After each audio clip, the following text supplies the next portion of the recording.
Good morning from Shillong. আরও পরিষ্কার করে বললে শিলংয়ের আউটস্কার্ট, জায়গাটার নাম মেইলিয়াম। এই যে রাস্তাটা সামনে দিয়ে যাচ্ছে, এই রাস্তাটা সোজা চলে যায় ডাউকি, সোজা চলে যায় চেরাপুঞ্জি, একদম হাইওয়ের ওপরে এই এসজি গেস্ট হাউস। স্ট্র্যাটেজিক্যালি আমি জায়গাটা বেছেছিলাম, তার কারণ খানিকটা এগিয়ে গেলেই 7 মাইল বলে জায়গা আছে, যেখান থেকে এলিফ্যান্ট ফলসের রাস্তা কাটে, সেখান থেকে চলে যায় মৌসিনরামের রাস্তা। শিলং এবং মৌসিনরাম চেরাপুঞ্জিকে দুটোকে কভার করার জন্য এটা একটা মিডল পয়েন্ট হিসেবে আমি বেছেছিলাম।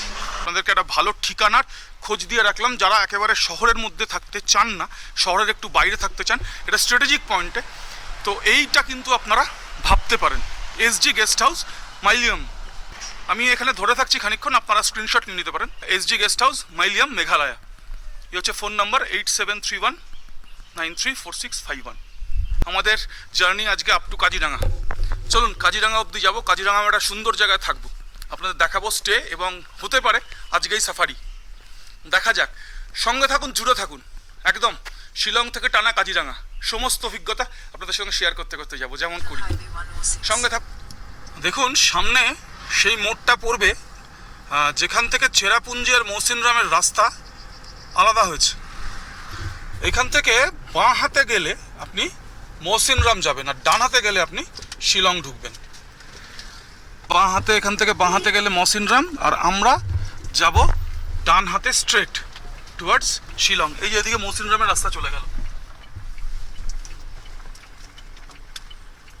আর আমরা টুয়ার্ডস শিলং ঢুকছি। আমরা শিলং পেরোচ্ছি, ঝালুপাড়া বাজার শিলং। সোজা রাস্তাটা চলে যাচ্ছে শিলচর, আমরা বাঁ দিক যাব। শিলং শহরকে পেরোচ্ছি। আসার দিন জ্যাম পেরিয়েছিলাম অনেকখানি, আজকে সকাল সকাল বেরোনোতে মোটামুটি বেরিয়ে আসতে পারছি আর কি। সামনে উমিয়াম লেককে আরেকবার দেখব। শিলং শহরের পাকদণ্ডি বাইছি, একদম শহরের ভেতরকার পাকদণ্ডি। শিলং শহরের ছোট্ট ছোট্ট রূপ খানিকটা ধরার চেষ্টা করছি, আপনাদের দেখানোর চেষ্টা করছি। দেখা হচ্ছে, কথা হচ্ছে আবার। 2021 সালে চলা শুরু হয়েছিল, 50,000 কিলোমিটার অতিক্রম করলো আমার XUV 500। 50,000 কিলোমিটার শিলংয়ে। শিলং পেরোতে পেরোতে আমার গাড়ি 50,000 কিলোমিটার পেরোলো, একেবারেই তাই। যাই হোক, এই 50,000 কিলোমিটারে ভারতবর্ষের অনেকটা অংশ আছে, এই হচ্ছে কথা। তো আপনাদের সঙ্গে শেয়ার করে রাখলাম, বড় খবর আমার কাছে, আমার একটা বড় মাইলস্টোন। আবার দেখা হচ্ছে, আবার কথা হচ্ছে। বাঁদিকে উমিয়াম লেকের টলটলে জল, খানিকটা দেখাতে পারছি বোধহয়, একদম। হ্যাঁ, উমিয়াম লেকে বোটিং হয়, এবং শুধু বোটিং না, ওয়াটার স্পোর্টসও হয়, এবং বিভিন্ন রকম। এখানে বোটিং, এই যে বোটিং, এটা বোটিংয়ের গেট। বিভিন্ন রকম ওয়াটার স্পোর্টস হয় উমিয়াম লেকে। এই হচ্ছে উমিয়াম লেকের সেই ব্রিজ, যে ব্রিজে দীর্ঘদিন ধরে সারাইয়ের কাজ চলেছে, এবং সারাইয়ের কাজ চলার জন্য একেবারে দীর্ঘদিন ধরে এই উমিয়াম লেকের পাশ দিয়ে আসা ছিল একটা দুঃস্বপ্নের ব্যাপার। আমি নিজে সেই দুঃস্বপ্নে সবার। দেখুন উমিয়াম লেক, একদম এটা একটা প্রান্ত, অবশ্যই এটা প্রান্ত। এটা একটা বলতে বলতে আবার খানিকটা জ্যাম হয়েছে। এইদিকে একেবারে মেঘ লেগে আছে, দেখুন একদম পাহাড়ের মাথায় মেঘ লেগে আছে। 2024 সালের মে মাসে আমি এই উমিয়াম লেকের আগে থেকে ঘুরে চলে যেতে বাধ্য হয়েছিলাম জ্যামের জন্য, প্রচণ্ড জ্যাম। আমি শিলংয়ে ঢুকতেই পারিনি। সেই ব্রিজের উপরে দাঁড়িয়ে আছি। এর দিকে যখন ঢুকবেন তখন এই উমিয়াম লেকের দেখা আপনি পাবেন। এই ব্রিজটা আপনাকে স্বাগত জানাবে শিলংয়ে, আর ব্রিজটার পাশে থাকা বলাই বাহুল্য অসামান্য লেক শিলংয়ে আপনাকে স্বাগত জানাবে একদম। আমরা এখান থেকে গিয়ে ন্যাশনাল হাইওয়ে 6-এ পড়বো, যে হাইওয়ে আমাদের একেবারে গুয়াহাটি পৌঁছে দেবে। এবং ওই রাস্তাটাও সুন্দর, আমি আজকেও দেখাবো। শিলং থেকে গুয়াহাটি আসার রাস্তা অসম্ভব সুন্দর। এই হচ্ছে শিলংয়ের প্রেসিংস ছাড়িয়ে আমরা বেরোলাম, NH6 ধরলাম এবং যে NH6 আমাদের সোজা নিয়ে যাবে টুয়ার্ডস গুয়াহাটি এবং সেখান থেকে আমরা যাব কাজিরাঙা।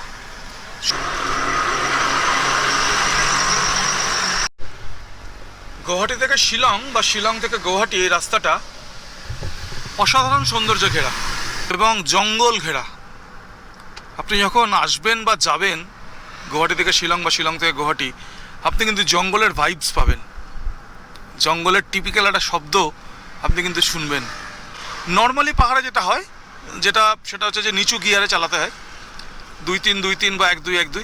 এইখানে কিন্তু আপনি 4-5 4-5 একটু উঁচু গিয়ারে আপনি কিন্তু চালাতে পারবেন। এখানে রাস্তাটা এতটাই ভালো আর কি বলা যায়, বা এতটাই চালানোর মতো আর কি রাস্তাটা। এক কথায় ড্রাইভ করতে বা রাইড করতে বা নর্মাল আপনি যদি কন্ডাক্টেড ট্যুরে আসেন, এই রাস্তা দিয়ে যেতে এক কথায় ভালো লাগবে। প্রকৃতিপ্রেমীদের খুব পছন্দ হবে এই রাস্তাটা, একদম তাই। আর ইনফরমেশন, মেঘালয়ে কিন্তু পেট্রোলের দাম এবং ডিজেলের দাম কম। আমি দেখিয়েছি, আসার সময় দেখিয়েছি। পশ্চিমবঙ্গ থেকে আসামে কম, আবার আসামের থেকে মেঘালয়তে কম। আপনাদের এই ইনফরমেশনটা দিয়ে রাখলাম। মেঘালয় কালকে ডাউকি অবধি গেলাম, সেইখানেও দেখলাম একেবারে ইন্টেরিয়ার মেঘালয়, তার যে জনপদ, সেখানেও কিন্তু ছেলেমেয়েরা স্কুলে যাচ্ছে এবং রীতিমতো ড্রেস পরে, স্কুল ড্রেস পরে তারা কিন্তু স্কুলে যাচ্ছে। মেঘালয় কিন্তু সর্বত্র ছেলেমেয়েরা কিন্তু স্কুলে পড়ছে, এটা কিন্তু নিজের চোখে দেখে এলাম। এটা অবশ্যই ভালো লাগার জায়গা। হ্যাঁ, 9:17 আমরা পার করলাম এখন অবধি 70 কিলোমিটার। গুয়াহাটি আর 18 থেকে 20 কিলোমিটার। সুন্দর ধীরে ধীরে ড্রাইভ এই রাস্তায়, রাস্তার সৌন্দর্য দেখতে দেখতে। আপনি মেঘালয়ের এই পাহাড়ে আপনি পাবেন কলা গাছ, সামনে দেখুন দাঁড়িয়ে আছে। আপনি পাবেন সুপুরি গাছ, সামনে দেখুন বাঁহাতে। ভালো লাগা সঞ্চয় করতে করতে পথ চলা। অ্যাকচুয়ালি গল্প করতে করতে চালালাম, 4th গিয়ারে চালালাম অনেকটা রাস্তা, একটা না। চলুন এগিয়ে যাই, আবার দেখা হচ্ছে, কথা হচ্ছে। গুয়াহাটি থেকে শিলংয়ের রাস্তার একমাত্র টোল প্লাজা এসে হাজির। টোল 95 টাকা। আমরা এখন অবধি পার করলাম 77.8। ঘড়িতে বাজে 9:28। লক্ষ্য কাজিরাঙা। গুগল কি বলছে দেখি। গুগল বলছে এখনো অবধি 219 কিলোমিটার আমাদের যেতে হবে। এখনো 4 ঘন্টা 13 মিনিট 12 মিনিট সময় লাগবে। ইটিএ দেখাচ্ছে 1:41। আপনারাও আপনাদের সফরের জন্য প্রয়োজনীয় রসদ, প্রয়োজনীয় তথ্য আপনারা সংগ্রহ করতে পারবেন আমার এই ব্লগ থেকে, নিঃসন্দেহে। দেখুন, আমরা মেঘালয় অতিক্রম করে আবার আসামে প্রবেশ করলাম। এখন অবধি আমরা 90 কিলোমিটার পার করেছি, আর সময় হচ্ছে 9:44, 9:10। আমরা কাজিরাঙার দিকে NH27 ধরলাম NH6 থেকে। অ্যাকচুয়ালি আপনাদের বললে সুবিধা হবে, আপনারা যখন কাজিরাঙা যাবেন তখন গুয়াহাটি থেকে সোজা এসে ওই শিলংয়ের যে কাট ডান দিকে, ওই শিলংয়ের কাট দিয়ে ডান দিকে না ঢুকে স্ট্রেট বেরোতে হবে টুয়ার্ডস নগাঁও। এই হচ্ছে কাজিরাঙার রাস্তা, কোনো ডিফিকাল্টি লেভেল নেই এখনো অবধি। গুগল বলছে এখনো 204 কিলোমিটার, আমাদের 3 ঘন্টা 52 মিনিট এখনো লাগবে। সমস্ত ইনফরমেশন কাজিরাঙা সম্পর্কিত, সমস্ত ইনফরমেশন, কটা গেট আছে, কোন কোন গেট আছে, সাফারির টাইমিংস কি আছে, সমস্ত কিছু আপনাদের ডিটেলসে আমি বলবো পৌঁছে। একদম সঙ্গে থাকুন, জুড়ে থাকুন। দেখা হচ্ছে আবার। NH27 ধরে 20 কিলোমিটার এলাম। 20 কিলোমিটার অভিজ্ঞতা ছোট্ট করে বলি, এই হচ্ছে রাস্তা। এখনো অবধি রাস্তা অসাধারণ, অনবদ্য। কাজিরাঙা এখনো অবধি গুগল দেখাচ্ছে আমি যেখানে থাকবো 186 কিলোমিটার।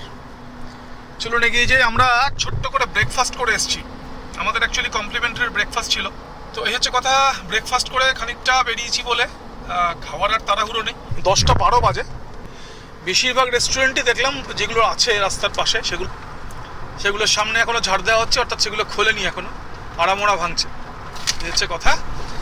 চলুন দেখি। অ্যাকচুয়ালি শিলং মোড় থেকে কাজিরাঙার দিকে 40 কিলোমিটারের মধ্যে আপনি যেটা পাবেন সেটা হচ্ছে যে প্রচুর রেস্তোরাঁ পাবেন, প্রচুর রেস্তোরাঁ, প্রচুর খাওয়ার দোকান, অসংখ্য পরপর রয়েছে।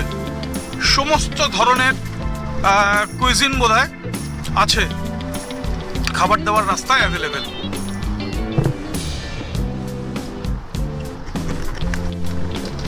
কাজিরাঙার রাস্তা এবং তাকে ঘিরে যে এই সৌন্দর্য রয়েছে, এটা আমার জানা ছিল না, একদম জানা ছিল না, একদম জানা ছিল না। আমরা যারা রাইড করতে বা ড্রাইভ করতে ভালোবাসি, কলকাতা থেকে কাজিরাঙা একটা রাইড বা ড্রাইভ দুরন্ত হতে পারে, দুরন্ত, ফাটাফাটি হতে পারে, শীতকালে বিশেষ করে লাজবাব হতে পারে। এই মুহূর্তে আমার মনে হচ্ছে ফাইনাল আমার যে ভার্ডিক্ট সেটা আমি পৌঁছে তারপরে জানাবো, এক্ষুনি জানাচ্ছি না। যে অবধি আসলাম Nellie police outpost, tea estate, এই যে আসামের চা বাগিচা। নন্দিতা বলছিল আসামের চা বাগিচা দেখছি না, চা বাগিচা দেখছি না, এই আসামের চা বাগিচা শুরু হলো। জায়গাটার নাম মকড়িয়া, দুদিকে বেশ জঙ্গল। থামলাম কেন একটু বাদে বলছি। চলি আসামের বেত আমরা জানি। দেখুন, কাজিরাঙা যাওয়ার পথে এই দোকানটা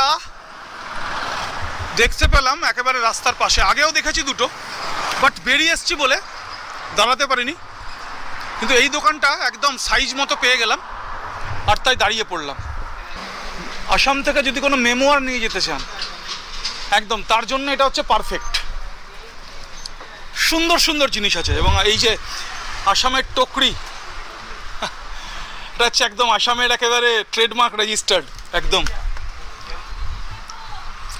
ট্রেডমার্ক রেজিস্টার্ড একদম আসামের। এছাড়াও বিভিন্ন টুকরো টুকরো জিনিস আছে দেখুন, আমাদের খুব পরিচিত, বাঙালিদের খুব পরিচিত এই সমস্ত জিনিস।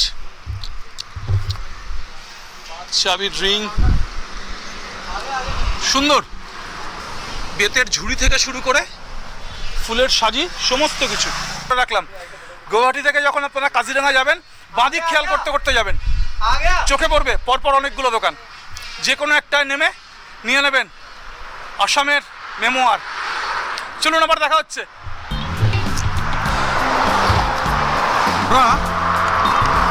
নগাঁও, আমাদের বাঁ হাতে একটা গেট পড়লো, আমি ছবিটা তুলতে পারলাম না, নগাঁওয়ের গেট। Welcome to Nagaon. তো আমরা নগাঁও ঢুকে গেলাম। এখনও অবধি আমরা 183 কিলোমিটার টোটাল অতিক্রম করলাম আজকে। এই মুহূর্তে রাস্তা কিন্তু একদম একদম ঠিকঠাক। এই মুহূর্তে রাস্তার পাশের সৌন্দর্য কিন্তু তারিফযোগ্য। প্রকৃতি কিন্তু আপনাকে মাঝে মধ্যেই মুগ্ধ করবে, একদম আপনি বিমুগ্ধ হয়ে হয় গাড়ি চড়বেন নয় গাড়ি চালাবেন। নগাঁও বাঁ হাতে চলে গেল, সোজা হচ্ছে জোরহাট। নগাঁও অবধি রাস্তা একদম এই মুহূর্তে পিচ পারফেক্ট। রাস্তা এবং তার চারপাশের সৌন্দর্য দুটোই অসাধারণ এই মুহূর্তে, দুরন্ত। আপনাদের সঙ্গে শেয়ার করতে করতে যাচ্ছি আমার অভিজ্ঞতা। নগাঁও বাইপাসের আগে একগুচ্ছ খাবারের দোকান, এবং আমি আমার আন্দাজ থেকে বলছি যে রেঞ্জের টোকানগুলো আছে সেই রেঞ্জের দোকানে কিন্তু নর্মালি আপনি ওয়াশরুম যে ভালো মানেরই পাবেন। আর আমার যে আজকের ঠিকানা, সেই ঠিকানার 100 কিলোমিটার দেখাচ্ছে, 2 ঘন্টা 11 মিনিট দেখাচ্ছে গুগল। মেইলিয়াম থেকে একেবারে সরাসরি কাজিরাঙা। একদম আপনারা যখন ইটিনারি প্ল্যান করবেন, আপনারা যখন ট্রিপ প্ল্যান করবেন, আমার এই ব্লগ আপনাদের 100% কাজে লাগবে, এই বিষয়ে আমি নিশ্চিত। একটা 6 মাথার মোড়, বিভিন্ন রাস্তা বিভিন্ন দিকে যাচ্ছে, আপনাকে আপনারটা বুঝে নিতে হবে। একদম বাঁদিকে চলে গেল নগাঁ, সামনের বাঁদিকে যাচ্ছে রূপাহি। আমরা এই ঘুরে গেলাম আমাদের রাস্তায়, এই রাস্তা চলে যাচ্ছে কাজিরাঙা। 6 মাথার মোড়, জায়গার নামটা পানিগাঁও বোধহয়। আমরা আছি NH 37-এর উপরে। এখান থেকে দেখাচ্ছি দেখুন, কাজিরাঙা 67, তেজপুর 57, ডিব্রুগড় 315। নগাঁও ছেড়েছি ওই অ্যাপ্রক্সিমেটলি 32 কিলোমিটার আগে। জায়গাটার নাম মিশা। দেখুন সুন্দর পাহাড়ের সিলুয়েট, হাতছানি দিয়ে ডাকছে একেবারে ডান দিকে। একদম সামনে ছিল, ক্যামেরা অন করতে করতে সরে গেল। এই দেখুন ডান দিকে দারুণ পাহাড়ের সিলুয়েট। আচ্ছা, দুটো জিনিস বলবো আমি, রাস্তায় দুটো জিনিস দেখলাম দ্রুত পেরিয়ে এসেছি বলে আর নিজের বিহ্বলতা কাটাতে খানিকটা সময় লেগেছে, এই কারণে আমি ক্যামেরা ধরতে পারিনি। প্রথম কথা হচ্ছে যে আপনি শিলং মোড় ক্রস করলেন, ক্রস করে কাজিরাঙার দিকে আসছেন, খানিকটা এসেই বাঁ হাতে আপনি পাবেন জুবিন গর্গের সমাধিক্ষেত্র। প্রচুর লোকজন দেখে আমি, আর জুবিন গর্গের ছবি দেখে আমি ঘাবড়ে গেছি। প্রথমে আমি বুঝতে পারলাম না ব্যাপারটা কী, তারপরে খানিকক্ষণ ভালো করে দেখার পর বুঝলাম ওটা জুবিন গর্গের সমাধিক্ষেত্র। প্রচুর মানুষ শ্রদ্ধা নিবেদন করছে, আমি ধরতে পারলাম না। মানে আমার অভিজ্ঞতা হলো কি পরিমাণ ভালোবাসে মানুষ জুবিন গর্গকে, এবং জুবিন গর্গের কী পরিমাণ প্রভাব আসামের মানুষের মধ্যে আছে, বিশেষ করে যুব সম্প্রদায়ের মধ্যে আছে, অভাবনীয়, মানে ভাবাই যায় না। আপামর আসামের মধ্যেই জুবিন গর্গের প্রভাব, অসামান্য প্রভাব, অসামান্য প্রভাব, ভাবাই যাচ্ছে না। আর দ্বিতীয় যেটা দেখলাম জানেন, ভালো লাগলো খুব দেখে। আমি প্রথমে ভেবেছিলাম যে আমাদের ওখানে যেমন হয় আর কি, গ্রামে কীর্তন গান হয়, পালা গান হয়, ইত্যাদি ইত্যাদি হয়। এইখানে দেখলাম এক জায়গায় ওরকম একটা প্যান্ডেল করা, ম্যারাপ করা। তো আমি ভালো করে তাকিয়ে দেখলাম ওটা অ্যাকচুয়ালি ভূপেন হাজারিকার প্রতি শ্রদ্ধাঞ্জলি অনুষ্ঠান হচ্ছে। নগাঁও থেকে খানিকটা এগিয়েই ভূপেন হাজারিকার প্রতি শ্রদ্ধাঞ্জলি, ভূপেন হাজারিকাকে শ্রদ্ধা জানানো হচ্ছে অনুষ্ঠানের মধ্যে দিয়ে। এই দুটো ঘটনা বেশ আমাকে নাড়া দিয়ে গেল আর কি। তো একটা টিম, রাইডিং টিম যদি মোটামুটি উইদাউট ডিফিকাল্টি লেভেল যদি একটা ভালো রাইড তারা যদি করতে চায়, দুরন্ত রাইড করা যেতে পারে, দুরন্ত রাইড করা যেতে পারে। আর ড্রাইভিং এক্সপিরিয়েন্সের জন্য যদি ড্রাইভ করতে চান, তাহলে কিন্তু কলকাতা থেকে কাজিরাঙা উইদাউট ডিফিকাল্টি লেভেল দারুণ ড্রাইভিং এক্সপিরিয়েন্স আপনি গ্যাদার করতে পারবেন, বা আপনারা গ্যাদার করতে পারবেন। একদম কলকাতা থেকে সোজা চলে আসুন, হয় শিলিগুড়ি থাকুন, নয় আর একটু এগিয়ে চলে আসুন হাসিমারার দিকে, কোথাও থাকতে পারলে খুব ভালো। ওখান থেকে সোজা পরের দিন বেরিয়ে আসুন কাজিরাঙা। দারুণ দারুণ। আপনাদের বলছিলাম যে গুগল এতটা সময় লাগবে বলছে কেন, আমি বুঝতে পারছি না বিজ্ঞানটা। এবার বিজ্ঞানটা বুঝলাম। কালিয়াবর বলে একটা জায়গা, কালিয়াবর থেকে সিঙ্গেল লেন চালু হলো, কালিয়াবর থেকে সিঙ্গেল লেন চালু হলো। 60 কিলোমিটার এখনও অবধি অ্যাপ্রক্সিমেটলি আমার যে ডেস্টিনেশন আজকে, সেই ডেস্টিনেশন। এবং এই 60 কিলোমিটার অবধি সিঙ্গেল লেন রাস্তা খুব সম্ভবত চলবে একদম। এই কারণেই টাইমটা দেখাচ্ছিল অতটা। এইবার আমি বিজ্ঞানটা বুঝলাম। তো সিঙ্গেল লেন হলেও দেখুন রাস্তা চওড়া এবং রাস্তা কিন্তু ভালো, তাই মনে হচ্ছে। কালিয়াবর থেকে আর বোধহয় 15 কিলোমিটার এগিয়েছি। একটা বোর্ড পেলাম, আমি ছবিটা তুললাম, তুলতে তুলতে বোর্ডটা পেরিয়ে গেল, welcome to Kaziranga national park. তো কাজিরাঙা ন্যাশনাল পার্ক ফর্মালি শুরু হয়ে গেল। আমাদের ডেস্টিনেশন এখনো 50 কিলোমিটার। যারা কাজিরাঙা এসেছেন তাদের স্মৃতি উস্কে দেবো, আর যারা কাজিরাঙা এখনো আসেননি, আসবো করছেন, এই যে celebrate Kaziranga, one horn rhino, সুন্দর করে লেখা। মোটামুটি দেখেই নিশ্চয়ই আঁচ করতে পারছেন যে কাজিরাঙা ন্যাশনাল পার্ক, তার ভেতরে প্রবেশ করেছি ফর্মালি। এটা মোটামুটি এখন কিন্তু বোঝা যাচ্ছে একদম। যারা এসেছেন তাদের স্মৃতি একটু উস্কে দেবো, আর যারা আসবেন করছেন তাদেরকে প্রয়োজনীয় সমস্ত ইনফরমেশন দেবো, এবং তাদের আসার জন্য প্রয়োজনীয় যে রসদ, উৎসাহ, সেটা সরবরাহ করবো। একদম আমরা দুজন একেবারে প্রকৃতিপ্রেমী মানুষ, জঙ্গল দেখতে খুব ভালোবাসি। আপনারা যারা আমাদের ব্লগ ফলো করেন তারা নিশ্চয়ই খেয়াল করেছেন, আমরা এই বছরই গেছিলাম জিম করবেট ন্যাশনাল পার্কে। হঠাৎ করে চলে গেছিলাম আউট অফ দ্য ব্লু, গিয়ে সেখানেও সীতাবনী জোনে আমাদের সাফারি করার সুযোগ হয়েছিল, এবং সাফারি করার পর সেই জোনটা, তার প্রকৃতি যথেষ্ট পরিমাণে হচ্ছে যে আমাদের ভালো লেগেছিল। সীতাবনী জোন বলে একেবারেই নাকি মেরে জোন ইত্যাদি শুনি, কিন্তু আমাদের ভীষণ ভালো লেগেছিল। প্রকৃতি একেবারে অসাধারণ প্রকৃতি। এবং তারপরে আমরা সিদ্ধান্ত নিই যে ডিকালা, যেটা আছে জিম করবেটের সবচেয়ে একদম নামই বলা যায়, ডিকালায় আমরা যাবো সাফারি করতে। তো এইটা আমাদের সিদ্ধান্ত, তার মধ্যেই দুম করে কাজিরাঙায় চলে আসা। তো এই হচ্ছে কথা, আপনাদেরও দেখাই, আমরাও দেখি। চলুন এগিয়ে যাই, দেখা হচ্ছে আবার। ক্যামেরা আবার তুলতে হলো। অনেক জায়গায় ঘুরেছি ভারতবর্ষে, বৈচিত্র্য তার অভাব নেই জানি। এ দেখুন চা বাগান, এবং খানিক এগিয়েই ধান ক্ষেত। একদম খানিক এগিয়েই ধান ক্ষেত পাওয়া যাবে। চা বাগান আর ধান ক্ষেত একেবারে পাশাপাশি। এই দেখুন ধান ক্ষেত, চা বাগান পেরোলাম, তার 200 মিটার পরেই ধান ক্ষেত। এই বৈচিত্র্য আগে দেখিনি, একদমই দেখিনি আমরা এই বৈচিত্র্য। আমরা ডুয়ার্সে চা বাগান দেখেছি, কিন্তু সেখানে ধান ক্ষেতের খোঁজ পাইনি। কিন্তু এইখানে জঙ্গল, পাহাড়, নিচে ধান ক্ষেত, তারপর আবার চা বাগান। আপনি ভাবুন বৈচিত্র্য ভাবুন, একদম একই সঙ্গে আছে পাশাপাশি। এইটা কিন্তু আমাদের একেবারেই নতুন একটা অভিজ্ঞতা, এটা আমাদের একটা নতুন প্রাপ্তি যে এরকম আছে। এটা আমাদের জানা ছিল না, একদমই জানা ছিল না যে এরকম হয়, ধান ক্ষেতের পাশে চা বাগান হয়, এটা জানা ছিল না। Kaziranga national park animal corridor. Slow down animal corridor, penalty for speeding, thank you for your concern to animal safety. দারুণ দারুণ।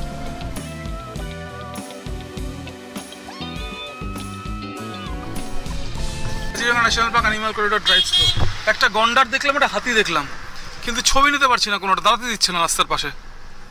এই যে হাতি, এই যে হাতি, এই যে হাতি, এই যে হাতি, ওই যে হ্যাঁ, অ্যাকচুয়ালি রাস্তার ওপরে দাঁড়ানো নিষেধ।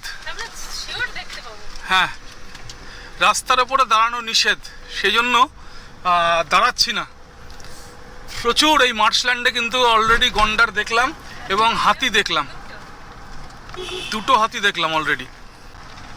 না, নিয়ম যেটা আছে সেটা মানতে হবে। হ্যাঁ, পটি করছে হাতি, এই যে হাতি পটি করছে, মারাত্মক ব্যাপার। এই যে হাতি পটি করছে, এই যে আরেকটা হাতি দাঁড়িয়ে আছে এখানে। হ্যাঁ, রাস্তার পাশে হাতি ভর্তি, সত্যি তাই, বিশ্বাস করতে পারছি না। দাঁড়াতে দিচ্ছে না, সত্যি দাঁড়াতে দিচ্ছে না, দাঁড়ানো যায় না এভাবে।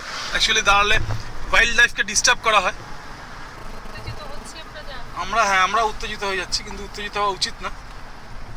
দারুণ দারুণ দারুণ দারুণ, রীতিমতো, হ্যাঁ রীতিমতো এনজয় করছি আমরা, একদম একদম। হ্যাঁ, বন্ধু কি বলছে? বন্ধু বলছে সব ক্লান্তি, সব খিদে, সব উধাও বন্ধুর। একদম। কি দেখলাম? আমরা জঙ্গল প্রেমী মানুষ, আমরা শুধু জঙ্গল দেখতেই যাই। আর সেখানে যদি দু চারটে পশু তারা যদি দেখা দেয়, হ্যাঁ, আর এইভাবে আমাদের কোনোদিন দেখা দেয়নি, তারা একেবারে ক্যাজুয়াল ঘুরে বেড়াচ্ছে। আমরা গতবার শিলাপাতায় দেখেছিলাম দুটো হাতি ভেতরে কলা গাছ খাচ্ছিল। এখানে কি সুন্দর ঘুরে বেড়াচ্ছে হাতি, একদম মার্শল্যান্ডে অবলীলাক্রমে হাতিরা নিজেদের মতো করে ঘুরে বেড়াচ্ছে। ফলে এই দেখার আনন্দ অন্যরকম, অবশ্যই তাই। দুপাশে মার্শল্যান্ড একেবারে, আর এই মার্শল্যান্ড হচ্ছে ওদের প্রিয় জায়গা, গন্ডার এবং হাতি। এটা NH 715 old Assam trunk road, চা বাগান।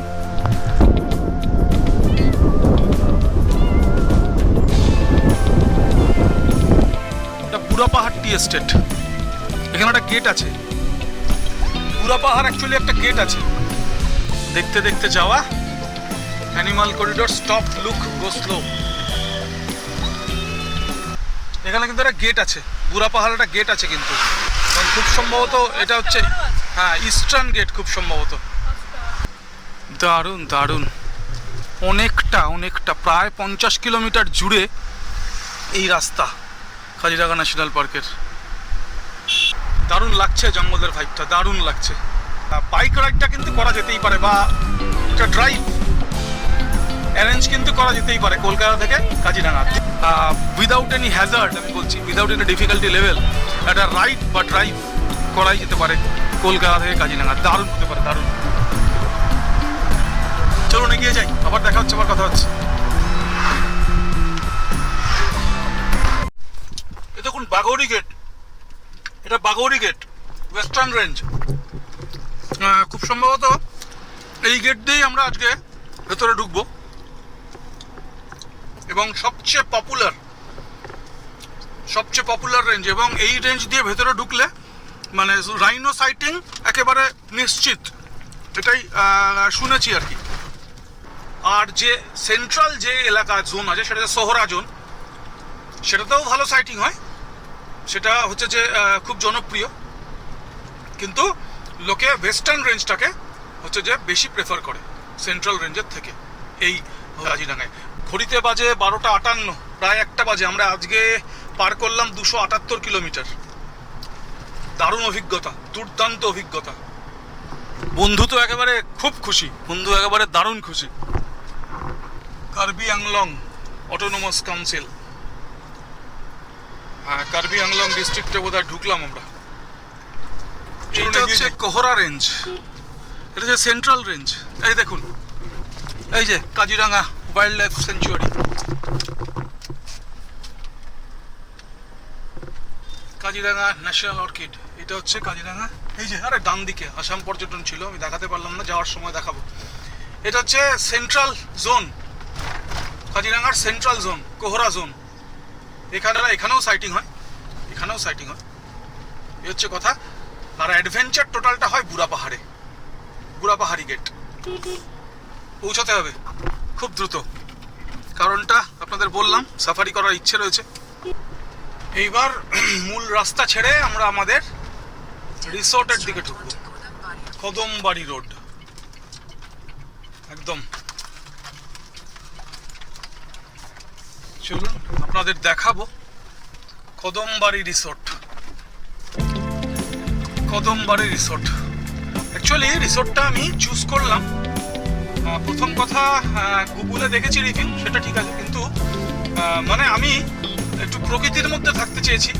এই প্রকৃতির কাছে এসে, প্রকৃতির একেবারে নিবিড় সান্নিধ্যে আমি একটু থাকবো, আমি এই কথাটাই ভেবেছি, একদম এইটাই আমার মাইন্ডসেট। এবং সেই মাইন্ডসেট থেকেই আমি এই কদমবাড়ি এই রিসোর্টটা আমি বাছলাম। তো ওখানে টেন্টে থাকার ব্যবস্থা আছে, আপনাদের নিশ্চয়ই ইনফরমেশন দেব, সমস্ত কিছু তথ্য নিশ্চয়ই আপনাদের সঙ্গে শেয়ার করবো এবং দেখাবো আপনাদেরকে, এবং রিভিউ দেবো যে আমার কেমন লাগলো, অবশ্যই আপনাদের জানাবো। এবং বোঝাই যাচ্ছে যে জায়গাটা কিন্তু খুব সুন্দর, ধান ক্ষেত, দূরে পাহাড়ের সিলোয়েট না, একেবারে পাহাড় একদম, ভীষণ সুন্দর জায়গাটা, একেবারে ছবির মতো, ছবির মতো, একেবারে ছবির মতো। কি নন্দিতা, চারিদিকে পাহাড়, মাঝখানে ধান ক্ষেত, হ্যাঁ একদম একদম ভীষণই সুন্দর। চলুন একবারে গিয়ে দেখা হচ্ছে। ঘড়িতে 1:25, গুগলের বলা সময়ের আগেই এসে পৌঁছলাম। এই হচ্ছে কদমবাড়ি রিট্রিট, একদম এই হচ্ছে কদমবাড়ি রিট্রিট। একটু ভেতরে আর কি, মূল যে গেট সোহরা, তার থেকে ওই 8 কিলোমিটার একেবারে গ্রামের ভেতরে, একদম প্রকৃতির মধ্যে, একেবারে টেন্টগুলো পরপর পরপর রয়েছে, মাঝখানে বিস্তৃত লন।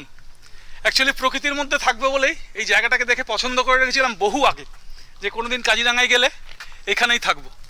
তো সেই মতো সেই পরিকল্পনা অনুযায়ী আসা, আর সেই পরিকল্পনা অনুযায়ী হচ্ছে যে বুকিং করা। কদমবাড়ি রিট্রিটে এসে হাজির হলাম। প্রকৃতিপ্রেমীদের জন্য কিন্তু এটা একটা দারুণ দারুণ ডেস্টিনেশন হতে পারে, দেখেই বুঝতে পারছেন, একদম প্রকৃতির মধ্যে, কোনো কংক্রিটের ব্যাপার নেই, প্রকৃতির নিবিড় সান্নিধ্যে একটা বা দুটো দিন অসাধারণ কাটতে পারে, অসাধারণ কাটতে পারে। তো এই হচ্ছে কথা, ভ্লগটা এখানেই শেষ করব। শুরু করেছি শিলং থেকে, যা যা দেখানোর মতো, যা যা এক্সপিরিয়েন্স শেয়ার করার মতো সবটা করেছি আপনাদের সাথে। আশা করব আপনাদের ভ্লগটা ভালো লেগেছে। এর পরের ভ্লগটা অবশ্যই দেখবেন। এর পরের ভ্লগ হচ্ছে যেটা হবে, সেটা হচ্ছে কাজিরাঙ্গার সাফারির ভ্লগ। পরের ভ্লগটা কিন্তু আরও আকর্ষণীয়, তাই সঙ্গে থাকবেন, জুড়ে থাকবেন। এই ভ্লগে এখানে আপাতত বিদায় নিচ্ছি, খুব তাড়াতাড়ি পরের ভ্লগে দেখা হচ্ছে। ভালো থাকুন, সুস্থ থাকুন।